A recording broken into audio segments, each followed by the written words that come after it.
Hello, everyone, and welcome back to Fast Pass, the history podcast in close to 30 minutes or less. As always, I'm Megan. I'm Jason. And I'm Trevor. And today we are hopefully going to be talking about a fun little tidbit of history, the Aaron Burr conspiracy. He was willing to wait for it, and he got exiled because of it. Aaron Burr, famous character of Lin-Manuel Miranda's Hamilton and real-life historical being, was born in Newark, New Jersey on February 6, 1756. He studied at the College of New Jersey, now Princeton University, and graduated in 1772. He studied theology, intending to become a minister like the rest of his family, but decided to enroll in Litchfield Law School instead. When the Revolutionary War broke out, Burr joined the Continental Army and fought for independence. He was one of the youngest officers in the Revolution and was described as, quote, brilliant. When the war was over, Burr was admitted to the bar in 1782, and in 1783, Burr set up his practice in New York City. And even though he clashed with other lawyers, Hamilton, he was still successful. He was even counsel for the first murder trial of the United States, People versus Weeks. He was elected to the New York Assembly in 1784 and served as Attorney General from 1789 to 1791. Then he was elected to the U.S. Senate. In 1792, he was offered a seat on the U.S. Supreme Court, but declined the offer. He then spent 6 years as a senator and then had 2 non-consecutive terms in the New York Assembly again, and in 1800, he was on the presidential ticket with Thomas Jefferson. Historian William H. Stafford describes Burr, quote, in his own person, he combined 2 opposite natures. He was studious, but insinuating, dignified, yet seductive.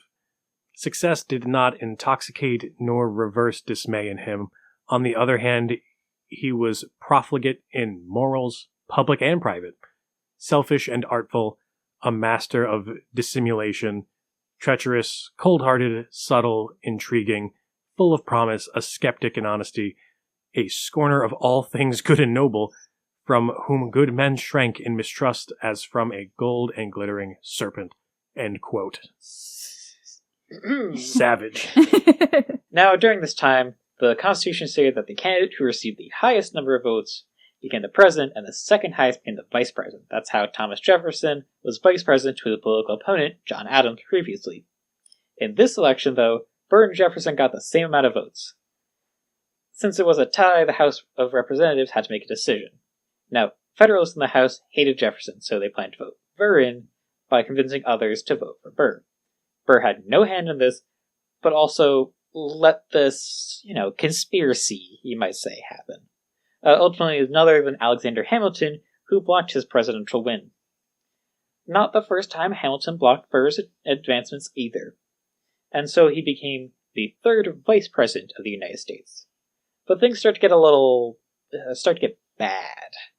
Hamilton made a remark at a dinner party that Mr. Burr was a dangerous man who should not be trusted with the reins of government. Those remarks were repeated and published in the Albany Register, which led to the duel between Hamilton and Burr, which led to Hamilton's death. When Aaron Burr killed Alexander Hamilton in said duel on July 11th, 1804, he also killed his chances of becoming president one day, which he really, really wanted. He wanted to be in the room where it happened, so to speak. But the Federalists who had rallied behind him previously hated him for killing Alexander Hamilton, a fellow Federalist.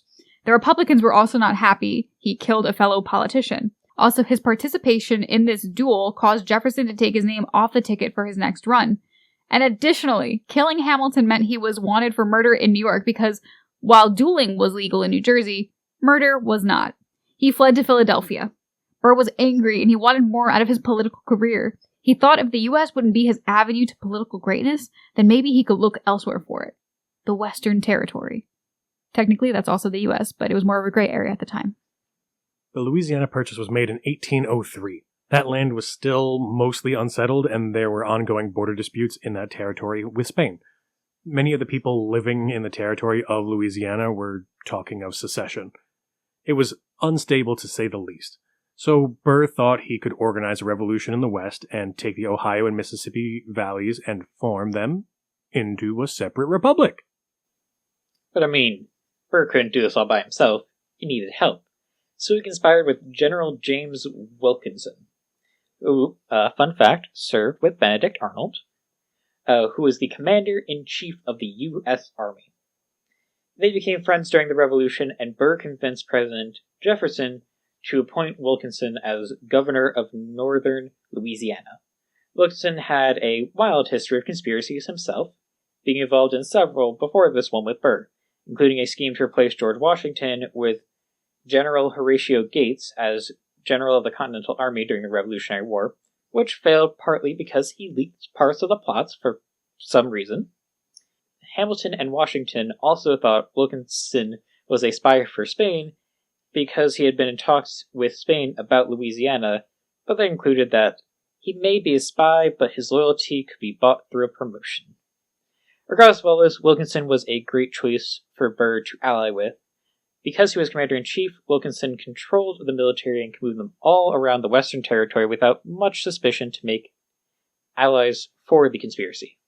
In August of 1804, a month after he killed Aham, Burr contacted Britain's minister to the United States, who lived in Philly where he was staying, and offered to help Great Britain take the Western Territory from the United States. Wild, they had just won independence. So British Minister Mary contacted Britain, telling them of Burr's offer to, quote, effect a separation of the western part of the United States, quote, from the rest of the country. The only thing Burr wanted in return was money and ships to conquer the West. Guns and ships. And so... Burr then ventured west on a recon mission. In every town he went to, he dropped hints and met men he thought would support him. One of those men was Harman Blennerhassett, an Irishman who came to the U.S. with a fortune. Blennerhassett gave Burr monetary support, which Burr used to buy land in northern Louisiana for his base of operations, as well as let Burr use his house as a base. When Burr finally made his way down to New Orleans, he was greeted warmly because a lot of people liked his plan. By the time Burr went back to Washington in November of 1805, he enlisted some supporters, including former U.S. Senator Jonathan Dayton, who was also a member of the Mexico Society, a group of New Orleans businessmen who wanted to annex Mexico. And that's when he decided to add annexing Mexico to his grand plan. In April of 1805, he started putting his plan to action. He reached out again to the British Minister Mary and told him that Louisiana was ready and primed to break from the U.S., and once it happened, the rest of the Western territories would follow. Burr asked that Britain assure his protection, give him $500,000 loan, and send a British naval squadron to the mouth of the Mississippi River. But there were problems. Big problems. Basically, Burr was a great many things, and a blabbermouth was one of them. Mr. Mary wrote to his chief in London, quote, he or some of his agents that have either been indiscreet in their communications or have been betrayed by some person in whom they considered that they had reason to confide, for the object of his journey has now begun to be noticed in the public prints. End quote. Yeah, the rumors of his desired betrayal started to spread, so widespread that they were even published in newspapers. This plot almost came to fruition anyway, but the Prime Minister of Great Britain, who was on Burr's side, died, and his successor was a friend of the United States, so he found these talks to be damnable and dangerous. He made Minister Mary come home to Britain, and with that, Burr's hope of having British help died in the water. Not only that, but he went to General Eaton, who was mad at the government, and outlined for him a plan not only to separate the Western territories from the rest of the U.S., but also for, wait for it, a plot to assassinate the president and overthrow the government in Washington. Ha! You thought we were finished with assassination episodes? Never. Anyway, he said no, but then also recommended Burr for a foreign position, which was, I think, suspicious. So to recap, British support hadn't come through, and wouldn't ever come through, and Spain refused to assist him too. Most people would cool it on the conspiracy plots after this. Not Burr. He continued. He was tired of waiting for it, if you will. But The one organic thing that was going Burr's way was the border conflict between Spain and the Western territories heating up. So Jefferson ordered Wilkinson to Louisiana with troops. This would allow Wilkinson and Burr to attack Mexico or Texas in the name of, quote, U.S. sovereignty, end quote. And then Burr could declare himself ruler of those lands. They were inspired by Napoleon and his rise to power. With all this in place, Burr sent a coded letter to Wilkinson outlining what needed to be done. This letter is very important later and became known as the Cipher Letter. Burr stopped in Ohio, Kentucky, and Tennessee mingling with people, causing rumors of his treason to become more prevalent. Burr was even called to the U.S. court in Frankfort, Kentucky, for treason 3 times, but was acquitted every time. Now, clearly he's delusional about his plan going well, and he was even more delusional about his plan being in total collapse. By 1806, Wilkinson began to believe that Burr's plan would fail and chose to save himself from the fallout. He sent a letter on October 9, 1806 to President Thomas Jefferson explaining the conspiracy, calling it a treasonable conspiracy to dismember the Union, but not naming Burr in it. On November 27th, Jefferson issued a proclamation denouncing the scheme, again without naming Burr. Wilkinson lied to Jefferson and said he didn't know who created the scheme, but, Burr was in the newspaper, so everyone kind of knew it was Burr that they were talking about. Wilkinson immediately sent 4 generals who were loyal to Burr to Washington so they wouldn't be able to partake in his conspiracy. On December 9, 1806, Ohio militiamen captured most of Burr's boats and supplies at a boatyard in Marietta, Ohio. Then, 2 days later, they raided Blennerhassett's Island, but most of the men that were recruited had already fled downriver. When Burr went to rendezvous with Blennerhassett on the Ohio River at the end of December, the small army of 7,000 he expected to meet was instead an army of less than 100 men. You would think at this point he would abandon his plans. But instead he kept going. The final blow to his plan came at Bayou Pierre, 30 miles north of New Orleans. A friend handed Burr a newspaper with a reward for his capture and a reproduced translation of the coded cipher letter he had sent to Wilkinson. Burr surrendered to authorities at Bayou Pierre and was arraigned before a grand jury. Burr and those with him insisted they had no intention of attacking U.S. territory, and the jury did not indict him. One of the judges ordered Burr returned to the courtroom, but he fled to the wilderness because he was afraid it was a ruse to railroad him. They found him on February 13th of 1807, soaking wet and ragged, and brought him to federal court in Richmond, Virginia, to face charges of treason. Now, this was a huge court case for the time, the trial of the century surrounding treason, and also filled with drama because Burr, once Jefferson's vice president, was on trial during a Jefferson administration, and presiding over the case was John Marshall, Chief Justice of the United States, who was also a distant cousin of Thomas Jefferson and Jefferson's political rival. Messy.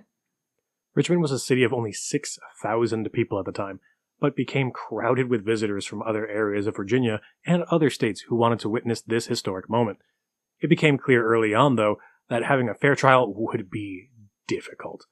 When they were picking jurors, almost all of them admitted the proclamation from the president made them look at Burr in a negative light. When the trial got underway, the government prosecutors alleged that Burr levied war against the U.S. as a part of a conspiracy to establish a separate confederacy composed of the western states and territories. Both the prosecution and the defense used the cipher letter to try and prove their argument. In the end, though, the most important document was the Constitution, which defined treason very specifically in Article 3, Section 3. Quote, "Treason against the United States shall only consist in levying war against them or in adhering to their enemies, giving them aid or comfort. No person shall be convicted of treason unless on the testimony of 2 witnesses to the same overt act or on confession in open court." End quote. So, Supreme Court Justice John Marshall insisted they adhere to the strict definition, which meant that Burr did not commit treason because he never got the chance to levy war or give aid or comfort to their enemies, and he was acquitted. Bruh. It's worth noting here, because I think it's funny, that during the trial, Blennerhassett kept a journal where he called Burr a snake and said Burr must be deranged. But while he may have won the court case, the public hated him. They burned him in effigy. States, independent of the federal government, filed additional charges against him, and he lived in fear for his life. So he fled to Europe, where he tried and failed again to convince both Britain and France to support other invasion plots in North America. Then you would think this would be over by now. But this man does not learn. After 4 years, Aaron Burr returned to the United States, since the U.S. was then in the throes of the War of 1812. He was able to go back to New York, set up his business as an attorney, and live the rest of his life in obscurity. And the rest is history. Thank you all so much for joining us today. All the sources are listed in the description box. Make sure to come back next week for the After the Pod, and should we do something Hamilton related for the goodbye? Or we just say bye-bye like always? I like that. Okay, and until next time. Bye-bye.